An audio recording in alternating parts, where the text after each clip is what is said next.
Bonjour.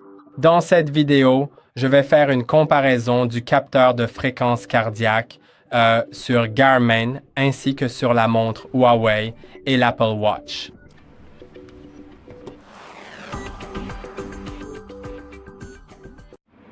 Comme vous pouvez le voir, toutes ces montres sont actuellement à mon poignet et allons activer le capteur de fréquence cardiaque. Sur la Huawei, c'est assez simple. C'est la même chose que sur l'Apple Watch. Il suffit d'appuyer sur la couronne pour accéder aux applications et sélectionner la fréquence cardiaque. Sur l'Apple Watch, c'est aussi la couronne et le capteur de fréquence cardiaque. D'accord, je crois que j'ai ouvert le minuteur à la place. Puis vous pouvez remarquer que cette montre Huawei se met en veille. D'accord. Et sur la Garmin, c'est en fait un peu plus compliqué que ce que je pensais. Il faut faire glisser vers le haut, puis trouver la section santé. Et là, vous pouvez trouver la fréquence cardiaque.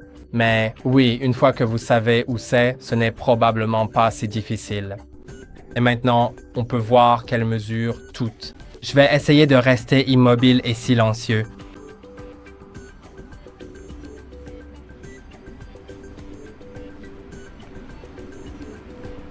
Et d'après ce que j'ai remarqué, la montre Huawei n'est pas aussi précise que l'Apple Watch et la Garmin qui affichent pratiquement les mêmes résultats, alors que cette montre Huawei indique généralement environ 10 battements par minute de moins que ce que montre l'Apple Watch et la Garmin.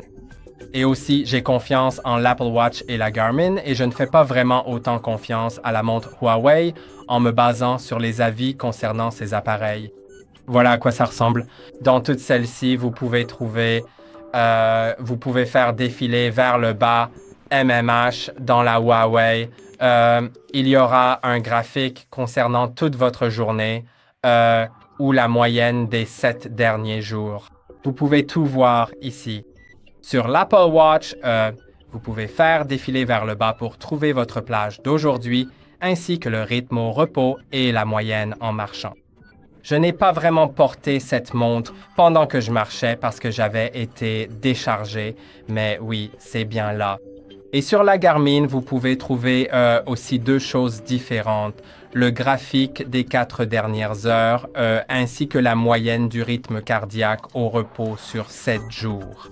RHR signifie fréquence cardiaque au repos. Vous pouvez voir votre fréquence cardiaque actuelle ainsi que la fréquence cardiaque au repos ici. Et c'est à peu près tout sur toutes ces montres. Et vous pouvez me dire laquelle vous trouvez la meilleure avec l'application de mesure et... Oui, j'espère que cette vidéo vous a été utile. N'oubliez pas de liker et de vous abonner. À la prochaine.